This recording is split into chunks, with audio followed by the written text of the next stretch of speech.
Welcome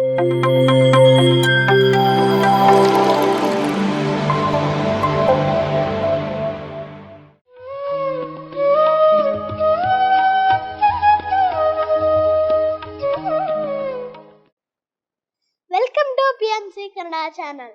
ನಾನು ನಿಮ್ಮ ಜಿ ಕನ್ನಡ ಕಣ್ಮಣಿ ಶಿಕ್ಷಕ್ ಅಭಿಷೇಕ್. ಇಂದು ನಾನು ನಿಮಗೆಲ್ಲ ಬುದ್ಧ ಅವರ ಒಂದು ಸಣ್ಣ ಕಥೆನ ಹೇಳ್ತೀನಿ. ಒಮ್ಮೆ ಬುದ್ಧ ಅವರ ಬಳಿ ಒಬ್ಬ ವ್ಯಕ್ತಿ ಬಂದ್ಬಿಟ್ಟು ಕೇಳ್ತಾರೆ, ನಮ್ಮ ಜೀವನದ ಬೆಲೆ ಏನು ಅಂತ. ಆಗ ಬುದ್ಧ ಅವರು ತಮ್ಮ ಪಕ್ಕದಲ್ಲಿದ್ದ ಒಂದು ಸಣ್ಣ ಕಲ್ಲನ್ನ ತೆಗೆದುಕೊಂಡು ಆ ವ್ಯಕ್ತಿಯ ಕೈಗೆ ಕೊಟ್ಟು ಹೇಳ್ತಾರೆ, ನೋಡಿ, ನೀವು ಈ ಕಲ್ಲನ್ನ ತೆಗೆದುಕೊಂಡು ಹೋಗಿ, ಇದರ ಬೆಲೆ ಎಷ್ಟು ಎಂದು ತಿಳಿದುಕೊಂಡು ಬನ್ನಿ, ಆದರೆ ಇದನ್ನ ಮಾರಬಾರದೆಂದು ಹೇಳಿದರು. ಆ ಬುದ್ಧ ಅವರ ಮಾತಿನಂತೆ ಆ ವ್ಯಕ್ತಿ ಒಂದು ಸಂತೆಗೆ ಹೊರಡ್ತಾರೆ.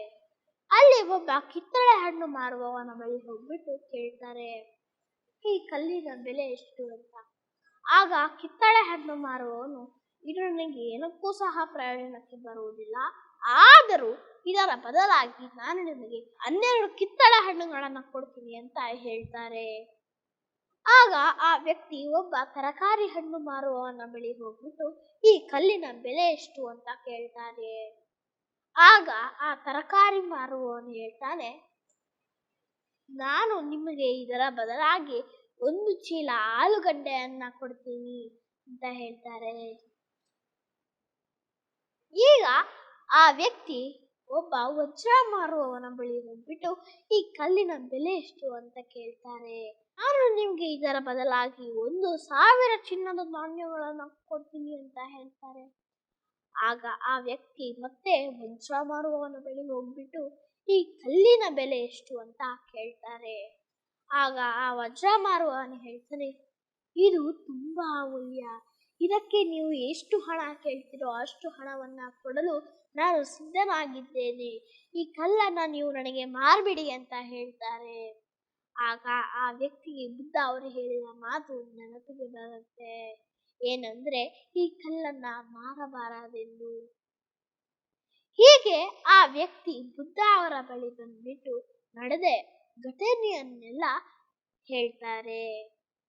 ಆಗ ಬುದ್ಧ ಅವರು ಹೇಳ್ತಾರೆ, ಈಗ ನಾನು ನಿನ್ನ ಪ್ರಶ್ನೆಗೆ ಉತ್ತರಿಸುತ್ತೇನೆ, ಕೇಳು.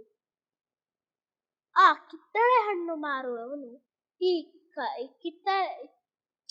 ಕಲ್ಲನ್ನ 12 ಕಿತ್ತಳೆ ಹಣ್ಣಿಗೆ ಹಚ್ಚಿದ. ತರಕಾರಿ ಮಾರುವವನು 1 ಚೀಲ ಆಲೂಗಡ್ಡೆಗಳಿಗೆ ಹಚ್ಚಿದ. ಆ ಬಂಗಾರ ಮಾರುವವನು 1,000 ಚಿನ್ನದ ನಾಣ್ಯಗಳಿಗೆ ಹಚ್ಚಿದ. ವಜ್ರ ಮಾರುವವನು, ಇದು ತುಂಬಾ ಅಮೂಲ್ಯ, ಇದಕ್ಕೆ ನೀವು ಎಷ್ಟು ಹಣ ಕೇಳ್ತೀರೋ ಅಷ್ಟು ಹಣವನ್ನ ಕೊಡ್ತೀನಿ ಅಂತ ಹೇಳಿದರು. ಹೀಗೆಯೇ ನಮ್ಮ ಜೀವನವೂ ಸಹ, ನಮ್ಮ ಜೀವನ ಒಂದು ವಜ್ರದಷ್ಟೇ ಅಮೂಲ್ಯ. ನಮ್ಮ ಜೀವನದ ಬೆಲೆಯನ್ನ ಯಾರೂ ಸಹ ಕಟ್ಟಲು ಸಾಧ್ಯವಿಲ್ಲ. ಕಟ್ಟಿದರೂ ಸಹ ಅವರವರ ಸಾಮರ್ಥ್ಯಕ್ಕೆ ತಕ್ಕಂತೆ ಕಟ್ಟುತ್ತಾರೆ. ಹಾಗಾಗಿ ನಾವು ಬೇರೆಯವರಿಗಿಂತ ಕಡಿಮೆ ಇದ್ದೀವಿ ಎಂದು ಅಂದುಕೊಳ್ಳಬಾರದು. ನಮ್ಮ ಜೀವನದ ಬೆಲೆಯನ್ನ ನಾವೇ ಕಟ್ಟಿಕೊಳ್ಳಬೇಕು. ಧನ್ಯವಾದಗಳು ಫ್ರೆಂಡ್ಸ್. ಮತ್ತೆ ಮುಂದಿನ ಕಥೆಯೊಂದಿಗೆ ನಾವೆಲ್ಲರೂ ಸಿಗೋಣ. ಅಲ್ಲಿವರೆಗೂ PMC ಕನ್ನಡ ಚಾನಲ್ ನೋಡಿ, ಲೈಕ್ ಮಾಡಿ, ಶೇರ್ ಮಾಡಿ, ಸಬ್ಸ್ಕ್ರೈಬ್ ಮಾಡಿ. Thank you friends. PMC Kannada channel ಅನ್ನು ಲೈಕ್ ಮಾಡಿ, ಶೇರ್ ಮಾಡಿ, ಸಬ್ಸ್ಕ್ರೈಬ್ ಮಾಡಿ ಮತ್ತು ಮಾಡಿಸಿ. ಎಲ್ಲರಿಗೂ ಧನ್ಯವಾದಗಳು.